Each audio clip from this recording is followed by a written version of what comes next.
Hi friends, எல்லோரும் சேஃபாக இருக்கீங்கன்னு நினைக்கிறேன். அன்வான்டாக வெளியில் போகாதீங்க. அப்படியும் போகணும் அப்படின்னா மாஸ்க் போட்டுக்கோங்க, கண்டிப்பாக சானிடைஸ் பண்ணிக்கோங்க, சேஃபாக இருங்க. ஓகே, இன்றைக்கி என்ன சூப்பரான இன்ட்ரெஸ்டிங்கான வீடியோ பார்க்க போகிறோம் அப்படின்னா, சண்டே அதுவுமா நான் என்னெல்லாம் ப்ரீ பிளான் ஒர்க்ஸ் பண்ணி வச்சுக்கிட்டேன், அன்றைக்கி என்ன சூப்பரான மெனு ப்ரிப்பேர் பண்ணேன் அப்படிங்கிறத பற்றி தான் இன்றைக்கி உங்கள் கூட ஷேர் பண்ண போகிறேன். ஸோ ஆஸ் யூஷுவல் மார்னிங் ஏர்லியராகவே பூஜை வேலை எல்லாமே கம்ப்ளீட் பண்ணியாச்சு. ஸோ எல்லா டேவுமே நம்மளுக்கு பாசிட்டிவ் ஃபீலோடு ஸ்டார்ட் பண்ண மாட்டோம், சம்டைம்ஸ் பேட் ஃபீலாகவும் இருக்கும். அதையும் தாண்டி நம்ம எப்படி அந்த டேவை சக்ஸஸ்ஃபுல்லாக கம்ப்ளீட் பண்ணுறோம் அப்படிங்கிறத தான் நம்ம திங்க் பண்ணுவோம் இல்லையா? ஸோ அதே மாதிரி இன்றைக்கி டே ரொம்ப சூப்பராக ஸ்டார்ட் ஆகிடுச்சு. ஸோ ப்ரீ பிளான் ஒர்க்குன்னு சொன்னேன் இல்லையா, அதில் ஃபஸ்ட்டு ஒர்க் பார்த்துட்டிங்கன்னா இட்லி மாவு, கார தோசை மாவு அரைக்கிறது தான். ஸோ இப்போ ஊற வச்ச அரிசியை வந்து நான் கிரைண்டரில் சேர்த்து அரைக்க ஆரம்பிச்சிட்டேன். கார தோசைக்கு ஒரு பேட்டர் ரெடி பண்ணி வச்சிட்டோம் அப்படின்னா அதுலேயும் நம்ம வெரைட்டியான தோசை மேக் பண்ணி கொடுக்கலாம். அது இனி வர வீடியோஸில் நான் கண்டிப்பாக போஸ்ட் பண்ணுறேன். மாவு ஒரு 4லேருந்து 5 நாளைக்கு வர மாதிரி தான் அரைச்சி வச்சுக்குவேன். இப்போ பிரேக்ஃபாஸ்ட்டெல்லாம் கம்ப்ளீட் ஆகிடுச்சு. அதுக்கப்புறமா சின்ன ப்ரீ பிளான் ஒர்க்ஸ் பண்ணலாம் அப்படின்னு சொல்லிட்டு அதை தான் ரெடி பண்ணிகிட்ருக்கேன். அதில் கொஞ்சம் பூண்டு உரித்து வச்சுக்கிறது, இஞ்சி க்ளீன் பண்ணி அதை ஸ்டோர் பண்ணி வைக்கிறதுக்கு பாட்டிலில் போட்டு வச்சாச்சு. இந்த மாதிரி சின்ன ஒர்க்கை தான் பண்ணிகிட்ருக்கேன். இது ஏன் ப்ரீ பிளானாக பண்ணி வைக்கணும் அப்படின்னா, ஒரு ஒர்க்கிங் உமன் ஆர் ஒர்க்கிங் மாமாக இருக்கிறவங்களுக்கு கண்டிப்பாக மார்னிங் டைம் ஒரு பீக் டைமாக தான் இருக்கும். பிரேக்ஃபாஸ்ட் பண்ணணும், லன்ச் பண்ணணும், பேக் பண்ணணும், அதுக்கப்புறமா நம்ம கிளம்பி ஒர்க்குக்கு போகணும் அப்படின்னா ரொம்ப கஷ்டமான வேலை தான். ஹெல்ப்புக்கு ஆள் இல்லாமல் ஒரு ஜாபுக்கு போகிற லேடிஸ் எத்தனையோ பேர் இருக்காங்க. ஸோ அந்த மாதிரி இருக்கிற லேடிஸ்க்கு கண்டிப்பாக இது யூஸ்ஃபுல்லாக இருக்கும். நான் எல்லா வாரத்துக்கும் இந்த மாதிரி ப்ரீ பிளானாக செஞ்சு வைக்க மாட்டேன். நம்மளுக்கு இந்த வாரம் ரொம்ப ஹெக்டிக்காக தான் இருக்க போகுது அப்படிங்கிறது கண்டிப்பாக நம்மளுக்கு தெரிய வரும் இல்லையா? ஸோ அந்த மாதிரி இருக்கிற டைமில் இந்த மாதிரி பண்ணி வச்சுக்கிட்டோம்னா கொஞ்சம் ரிலாக்ஸாக நம்ம ஒர்க் பண்ணுறதுக்கு இருக்கும் இல்லையா? ஸோ அதுக்காக தான் இந்த மாதிரி பண்ணி வச்சுக்கிறோம். வாங்கிட்டு வந்த வெஜிடபிள்ஸ் எல்லாமே க்ளீன் பண்ணிவிட்டு வாஷ் பண்ணிவிட்டு அது மாதிரி ஸ்டோர் பண்ணி வைக்கிறதுக்காக நான் ரெடி பண்ணி வச்சுட்டேன். இந்த ஒர்க் முடிக்கிறக்கே எனக்கு 12 o'clock ஆயிடுச்சு. அதுக்கப்புறமா நான் லன்ச் பண்ணணும் இல்லையா? ஸோ லன்ச்சுக்கு நான்வெஜ்ஜுன்னு பிளான் பண்ணியாச்சு. ஆனால் டயர்டாக இருக்கிறனால எனக்கு பண்ணுறதுக்கு விருப்பம் இல்லாதனால நைட்டுக்கு போஸ்ட்போன் பண்ணிட்டேன் அந்த ஒர்க்கை. ஸோ லன்ச் ரொம்ப சிம்பிளாக சாம்பார், பொரியல், தயிர் அதை மட்டும் வச்சு முடித்தாச்சு. அதுக்கப்புறம் பார்த்துட்டிங்கன்னா கொஞ்சம் ஃப்ரீ டைமில் பொரி வறுத்து வச்சுக்கலாம் அப்படின்னு சொல்லி ஒரு கடாயில் ஒரு 2லேருந்து 3 டேபிள் ஸ்பூன் அளவுக்கு தேங்காய் எண்ணெய் சேர்த்திக்கிட்டு அதுக்கப்புறமா கடுகு சேர்த்தி பொரிய விட்டுட்டு ஃப்ரெஷ்ஷான கருவேப்பிலை இலையை சேர்த்தியாச்சு. அதுவும் ஃப்ரை ஆனதுக்கப்புறமா இந்த மாதிரி மோர் மிளகாயை கிள்ளி போட்டுக்கிட்டேன். இது வீட்டில் செஞ்சது தான். யாருக்கெல்லாம் மோர் மிளகாய் செய்கிறதுக்கு டவுட் இருக்குது, அது ஒரு வீடியோவாக போஸ்ட் பண்ணுங்கள் அப்படின்னு நினைக்கிறீங்களோ அவங்க கமெண்ட் செக்ஷனில் கமெண்ட் பண்ணுங்கள், கண்டிப்பாக நான் வீடியோவாக போஸ்ட் பண்ணுறேன். அதுக்கப்புறமா 10லேருந்து 15 பூண்டு இந்த மாதிரி ரஃப்பாக தட்டிட்டு அதையும் சேர்த்திக்கலாம். இந்த மாதிரி ஒரு சிச்சுவேஷனில் பூண்டு நம்ம நிறைய சேர்த்திக்கிட்டோம் அப்படின்னா நம்ம ஹெல்த்துக்கு ரொம்பவே நல்லது. ஸோ அது எதுலையெல்லாம் சேர்த்திக்க முடியுமோ அதிலெல்லாம் சேர்த்திக்கிறதுக்கு இந்த மாதிரி பொரியில் சேர்த்திக்கலாம். கண்டிப்பாக ட்ரை பண்ணி பாருங்கள். அதுக்கப்புறம் பார்த்திங்கன்னா தோலோடு இருக்கிற வேர்க்கடலை சேர்த்திருக்கேன். தோலோடு சேர்த்துறப்போ அது ரொம்பவே டேஸ்ட் அதிகமாக தான் இருக்குது. கொஞ்சமாக பொட்டுக்கடலை சேர்த்தியாச்சு. இப்போ இந்த ஆயிலில் நல்லா ஃப்ரை பண்ணி விட்டுடலாம்.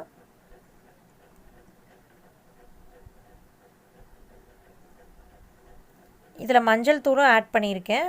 இப்போ டேபிள் சால்ட் கொஞ்சமாக ஆட் பண்ணியிருக்கேன். பொரியில் உப்பு இருக்கிறதுனால கொஞ்சமாக சேர்த்திக்கலாம். இது ஜஸ்ட் ஒரு கோட்டிங்காக தான் நம்ம ஆட் பண்ணிக்கிறோம். இது நல்லா வறுத்ததுக்கு அப்புறமா ஸ்டவ் ஆஃப் பண்ணிவிட்டு 3/4 பாகம் கடாயில் 3/4 பாகம் இருக்கிற மாதிரி பொரியை ஆட் பண்ணிக்கலாம். இப்போ நல்லா மிக்ஸ் பண்ணி விடணும். இதுக்கு நான் 2 கரண்டி வச்சு தான் மிக்ஸ் பண்ண போகிறேன். சின்ன கடாயில் பொரி வறுக்கிறதா இருந்ததுன்னா அது கண்டிப்பாக வெளியில் ஸ்பில் ஆகும் இல்லையா? ஸோ அதுக்காக என்ன பண்ணலான்னா இந்த மாதிரி 2 கரண்டி வச்சுட்டு நல்லா மிக்ஸ் பண்ணி விட்டுட்டோம். இந்த நூடுல்ஸ் மிக்ஸ் பண்ணுறோம் அந்த மாதிரி பண்ணோம் அப்படின்னா ஈஸியாக மிக்ஸ் பண்ணுறதுக்கு வரும். இப்போ இந்த மஞ்சள் கலர் பொரியில் நல்லா கோட் ஆகிற வரைக்கும் மிக்ஸ் பண்ணி விட்டுட்டே இருக்கலாம்.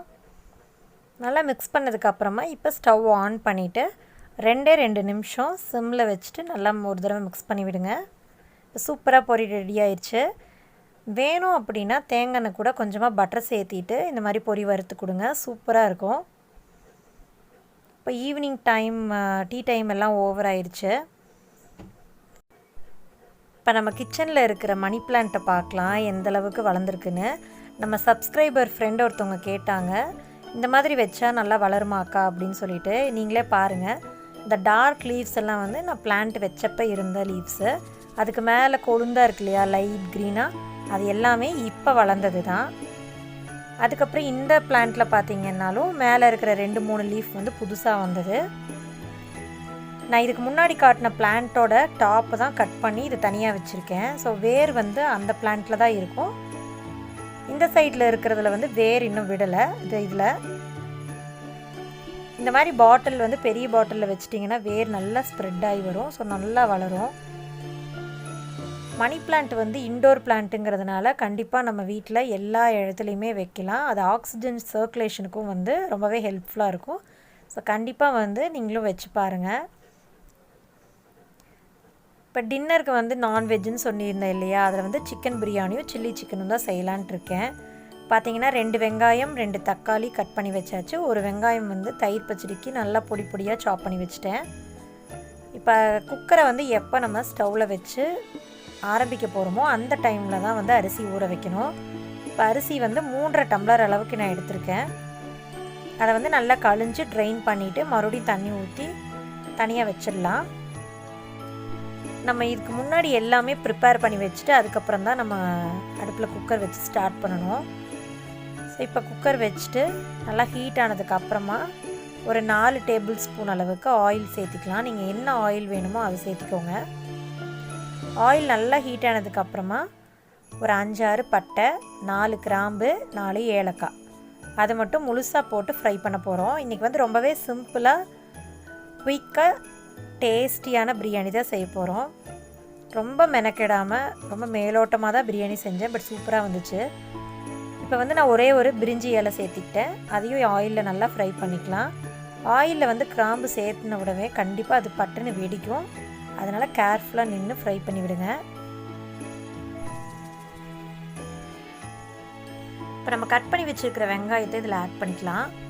வெங்காயம் வந்து எந்தளவுக்கு கலர் மாறுதோ அந்தளவுக்கு பிரியாணியோட டேஸ்ட் வந்து ரொம்ப சூப்பராக இருக்கும். இப்போ 1/2 கிலோ பிரியாணி ரைஸ் எடுத்திருக்கேன். அதுக்கு வந்து 2 மீடியம் சைஸ் வெங்காயம் கரெக்டாக இருக்கும். இந்த டைமில் 2 பச்சை மிளகாயை ஸ்லிட் பண்ணிவிட்டு, அதாவது கீறி விட்டுட்டு போட்டுக்கலாம். இஞ்சி பூண்டு பேஸ்ட் வந்து 2 டேபிள் ஸ்பூனில் நிறச்சி தான் நான் சேர்த்திருக்கேன். இது வந்து ரெடிமேடாக நான் அரைச்சி வச்சுருந்தேன். கொஞ்சம் மஞ்சள் தூள் வச்சு இஞ்சி பூண்டு பேஸ்ட் அரைச்சி வச்சுருந்தேன். அதையும் வந்து இப்போ சேர்த்தியாச்சு. கெட்டியான இஞ்சி பூண்டு பேஸ்ட் அப்படிங்கிறதுனால இது கண்டிப்பாக குக்கரில் அடியில் ஒட்டிக்கும். அதனால் கொஞ்சமாக தண்ணி விட்டுட்டு அதுக்கப்புறமா தான் நம்ம வதக்கினோம்னா ஒட்டாமல் வரும். இப்போ பாருங்கள், எண்ணெயெல்லாம் கொஞ்சம் பிரிஞ்சிருச்சு. இப்போ ஒட்ட ஆரம்பிச்சிடும். அதனால் கொஞ்சமாக தண்ணி ஆட் பண்ணிக்கலாம்.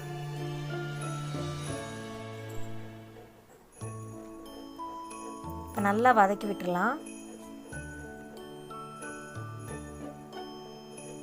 பிரியாணியோட டேஸ்ட் வந்து எப்போ என்ஹான்ஸ் பண்ணி கொடுக்கும் அப்படின்னா, நம்ம போடுற ஒவ்வொரு இன்க்ரீடியன்ஸையும் நல்லா எண்ணெய் பிரியிற அளவுக்கு வதக்கி வதக்கி எடுத்துனா மட்டும்தான் பிரியாணி நம்ம நினைக்கிற அளவுக்கு டேஸ்ட்டாக வரும். இப்போ பாருங்கள், நம்ம சாப் பண்ணி வச்சுருக்கிற தக்காளி ஆட் பண்ணியாச்சு. ஒரு வதக்கி விட்டுட்டு அதுக்கப்புறமா நம்ம கொஞ்சம் கல்லுப்பு சேர்த்திக்கலாம். இதில்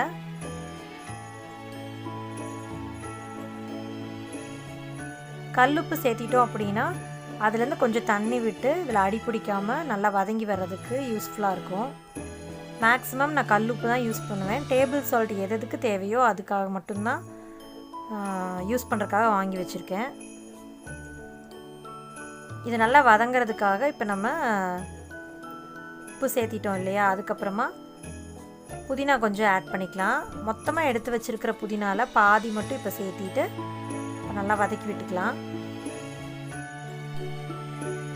தக்காளி வதங்கணும் அப்படிங்கிறதுக்காக நம்ம ஒரு லிட்டு இதில் போட்டு வச்சுட்டு ஒரு 2 நிமிஷம் மட்டும் விட்டுட்டு அதுக்கப்புறமா நம்ம ஓப்பன் பண்ணி பார்க்கலாம். இப்போ பாருங்கள், எண்ணெய் பிரியிற அளவுக்கு நல்லா தக்காளி வெங்காயம் இதெல்லாமே வதங்கிடுச்சு. இந்த டைமில் நம்ம சேர்த்திக்க வேண்டிய ஸ்பைசஸ் எல்லாம் ஆட் பண்ணிக்கலாம். கடையில் வாங்கின மிளகாய் தூள் 2 டீஸ்பூன் அளவுக்கு நான் சேர்த்திருக்கேன். வீட்டு மிளகாய் தூள் அப்படின்னா நீங்கள் காரத்துக்கு ஏற்ப சேர்த்திக்கோங்க. 2 ஸ்பூன் அளவுக்கு மல்லித்தூள் ஆட் பண்ணியிருக்கேன். அதே மாதிரி 2 ஸ்பூன் அளவுக்கு கரம் மசாலா. இதை 3யும் சேர்த்துனதுக்கப்புறமா நல்லா வதக்கி விட்டுக்கலாம்.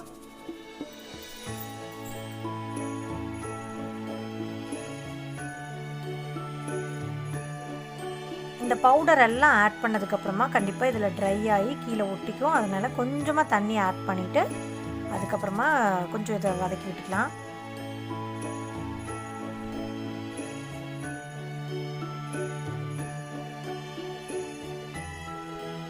இது 2 நிமிஷம் நீங்கள் வதக்குனதுக்கப்புறம் பார்த்திங்கன்னா கொஞ்சம் கலர் மாறி இருக்கும் பாருங்கள், எண்ணெய் பிரிஞ்சிருச்சு. இந்த டைமில் மேரினேட் பண்ணி வச்சுருக்கிற சிக்கன் சேர்த்திக்கலாம். எதுக்காக மேரினேட் பண்ணி வைக்கிறோம் அப்படின்னா, வெறுமனே சிக்கன் சேர்த்து நம்ம பண்ணுறப்போ அது ரொம்பவே டேஸ்ட்லெஸ்ஸாக இருக்கும் இல்லையா? அதனால் கொஞ்சம் மேரினேட் பண்ணி வச்சிட்டோம் அப்படின்னா நல்லா டேஸ்ட்டாக இருக்கும். இதுக்கு என்னெல்லாம் போட்டு மேரினேட் பண்ணி வைக்கணும் அப்படிங்கிறத சைடில் நான் உங்களுக்கு அந்த மெஷர்மெண்ட் தரேன். அதே மாதிரி மேரினேட் பண்ணி வச்சுட்டு ஒரு 15லேருந்து 30 மினிட்ஸ்க்கு ரூம் டெம்பரேச்சரில் வச்சுருங்க. அதுக்கப்புறமா எடுத்து ஃப்ரீசரில் ஒரு 1 hour மினிமம் 1 hour வச்சுட்டு அதுக்கப்புறமா நீங்கள் பிரியாணி செஞ்சீங்க அப்படின்னா டேஸ்ட் ரொம்பவே சூப்பராக இருக்கும். இந்த சிக்கன் போட்டு நல்லா வதக்குனதுக்கப்புறமா ஒரு 1/2 டம்ளர் இல்லைனா 3/4 டம்ளர் அளவுக்கு தண்ணி ஆட் பண்ணிவிட்டு நல்லா வதக்கி விட்டுட்டு அதுக்கப்புறமா நம்ம இதை கொஞ்சம் நேரம் வேக விடணும். நம்ம சேர்த்திருக்கிற தண்ணி எல்லாம் கரெக்டாக இருக்கா அப்படின்னு பார்த்துட்டு ஒரு லிட்டு போட்டு ஒரு 5 மினிட்ஸ் இதை மீடியம் ஃப்ளேமில் வச்சு வேக விட்டுடலாம். 5 மினிட்ஸ் கழித்து நான் இப்போ ஓப்பன் பண்ணி பார்த்துருக்கேன் பாருங்கள், ஒரு ஹாஃப் குக் ஆயிடுச்சு. இப்போ நான் காட்டின டம்ளரில் 3.5 டம்ளர் அளவுக்கு தான் நான் ரைஸ் எடுத்திருக்கேன். ஒரு டம்ளருக்கு 1.5 டம்ளர் அளவுக்கு தண்ணி கணக்கில் நம்ம ஆட் பண்ணிக்க போகிறோம். ஸோ 3.5 டம்ளருக்கு 5.25 டம்ளர் நான் வந்து தண்ணி சேர்த்திக்கிட்டேன். தேவையான தண்ணீர் எல்லாத்தையும் சேர்த்துனதுக்கப்புறமா நல்லா மிக்ஸ் பண்ணி விட்டுட்டு ஒரு லிட்டை போட்டு நல்லா இதை கொதிக்க விட்டுறலாம்.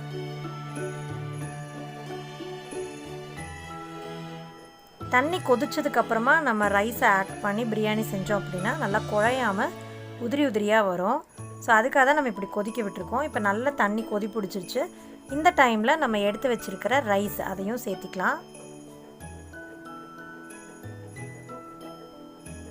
ஊற வச்சுருக்கிற அரிசி எல்லாத்தையும் சேர்த்துனதுக்கப்புறமா நல்லா ஒரு 2-3 தடவை இதில் மிக்ஸ் கொடுத்துருங்க. அப்போ தான் நம்ம போட்டுக்கிற அந்த ஸ்பைசஸ் இது எல்லாமே வந்து அந்த ரைஸ் அந்த தண்ணியில் எல்லாம் நல்லா பிளெண்ட் ஆகி ஈவனாக வந்து வெந்து வரும். இப்போ பாருங்கள், ஒரு லிட்டை போட்டு நான் மறுபடியும் வந்து ஒரு 75% தண்ணி அப்சர்வ் ஆகிற வரைக்கும் நான் மூடி வச்சுருந்தேன். இப்போ 75% வந்து இதில் நல்லா அப்சர்வ் ஆயிடுச்சு. இந்த டைமில் நம்ம கொஞ்சம் புதினாவை ஸ்ப்ரெட் பண்ணி விட்டுறலாம். அதுக்கப்புறமா 1 டேபிள் ஸ்பூன் அளவுக்கு நெய் அதையும் சேர்த்திக்க போகிறோம். இந்த அளவுக்கு சேர்த்திக்கிட்டா போதும். இப்போ நம்ம என்ன பண்ண போகிறோம் அப்படின்னா குக்கர் மூடி போட்டு அந்த ஸ்டீம் வர்ற வரைக்கும் நம்ம வெயிட் பண்ணலாம். ஸ்டீம் வந்ததுக்கப்புறம் வெயிட் போட்டு ஒரே ஒரு விசில் விட்டு சிம்மில் 5 மினிட்ஸ் விட்டுட்டிங்க அப்படின்னா கரெக்டாக இருக்கும். இப்போ ஸ்டவ் ஆஃப் பண்ணிவிட்டு அதை வேறு இடத்துக்கு மாற்றி வச்சுருங்க. இப்போ பிரியாணி வந்து ரெடி ஆகிறதுக்குள்ளே நம்ம சில்லியை வந்து பொரித்து எடுத்துடலாம். நான் மேரினேட் பண்ணி வச்சுருக்கிற மெஷர்மெண்ட்டை சைடில் கொடுத்துருக்கேன். நீங்கள் அதை வச்சு ஃபஸ்ட்டு மேரினேட் பண்ணிடுங்க. இதுவும் அதே மாதிரி ஒரு 30 மினிட்ஸ் வெளியில் வைங்க. அதுக்கப்புறம் 1 hour உள்ளே வச்சுட்டு அதாவது ரெஃப்ரிஜரேட் பண்ணிவிட்டு அதுக்கப்புறமா சில்லி பொரிச்சு எடுத்துடலாம். பாருங்கள், இப்போ விங்ஸ் வாங்கிட்டு வந்து லாலிபாப் மாதிரி வீட்லேயே பண்ணினது தான் இது. இந்த மாதிரி கலர் மாறுற அளவுக்கு நான் சொன்ன மெஷர்மெண்ட்ஸை வச்சு பண்ணி பாருங்கள், டேஸ்ட்டு சூப்பராக வரும். தயிர் வந்து புளிக்காத தயிராக எடுத்துக்கோங்க, இல்லைனா வந்து நம்ம லெமன் சேர்த்திட்ட மாதிரி சில்லி வந்து புளிப்புத்தன்மை ஆகிடும். இப்போ சூப்பரான பாஸ்மதி ரைஸ் பிரியாணிக்கு சில்லி சிக்கன் சூப்பராக ரெடி ஆயிடுச்சு. சில்லி எல்லாத்தையுமே வந்து பொரிச்சு எடுத்ததுக்கப்புறமா நம்ம பிரியாணி செக் பண்ணி பார்க்கலாம். இந்த மாதிரி கண்ணு கரண்டியோட பேக் சைடை வச்சு இந்த மாதிரி நல்லா ட்விஸ்ட்டு கொடுத்துருங்க. அப்போ தான் அரிசி வந்து அதாவது சாதம் உடையாமல் நல்லா பொழு பொழுன்னு வரும். பாருங்கள், ஓப்பன் பண்ணதுக்கப்புறமா கொஞ்சம் கீ ஸ்ப்ரெட் பண்ணி விட்டுட்டு அதுக்கப்புறமா நல்லா ட்விஸ்ட் பண்ணி விட்டுட்டு அதுக்கப்புறம் இந்த மாதிரி சர்வ் பண்ணிடலாம். இப்போ சூப்பரான கமன்னு ஒரு பாஸ்மதி ரைஸ் பிரியாணி ரெடி ஆயிடுச்சு. நான் எக்ஸ்பெக்ட் பண்ணதை விட சூப்பராக தான் வந்திருக்கு. இப்போ இதுக்கு வந்து தயிர் பச்சடியோடு சர்வ் பண்ணலாம். அது கூடவே நம்ம பொரிச்சு வச்சுருக்கிற சில்லி சிக்கன் இருக்கு இல்லையா, அதாவது லாலிபாப் அது, அதுக்கப்புறமா அதுக்கு ஆனியன் ரிங்ஸு எப்போவுமே வந்து சில்லி சிக்கன், அதாவது சிக்கன் 65 இல்லைனா கிரில் சிக்கனுக்கெல்லாம் இந்த ஆனியன் ரிங்ஸ் தான் ஒரு சூட்டபிளான சைட் காம்பினேஷன் இல்லையா? ஸோ அதையும் வச்சு இந்த மாதிரி சூப்பரான பிரியாணியை நம்ம சர்வ் பண்ண போகிறோம். கண்டிப்பாக இதை உங்கள் வீட்லேயும் ட்ரை பண்ணி பாருங்கள். பிடிச்சிருந்தா லைக் பண்ணுங்கள், ஷேர் பண்ணுங்கள், மறக்காமல் சப்ஸ்கிரைப் பண்ணுங்கள். கூடவே பெல் ஐக்கானை கிளிக் பண்ணி ஆல் ஆப்ஷன் கொடுங்க. அப்போ தான் நான் போடுற வீடியோஸோட நோட்டிஃபிகேஷன்ஸ் உங்களை தேடி வரும். டேக் கேர், டாட்டா, பாய்.